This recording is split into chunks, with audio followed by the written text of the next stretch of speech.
Kung tunay kang may kakayanan, kung tunay kang may kapangyarihan, at alam mo yung kakayanan mo at kapangyarihan mo ay nagmula sa mahal na pong Jesus Nazareno, gamitin mo ito ng tama. At sa paggamit mo ng tama sa mga kakayanan at kapangyarihan na ito, tunay na sumasalamin sa iyo ang kabutihan at awa ni Jesus.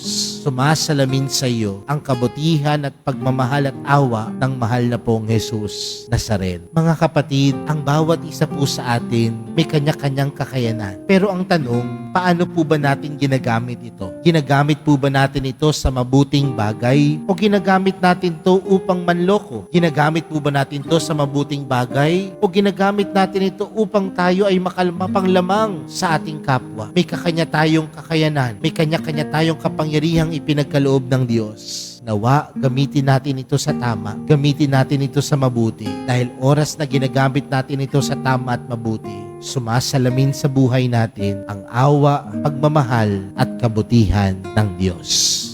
Amen.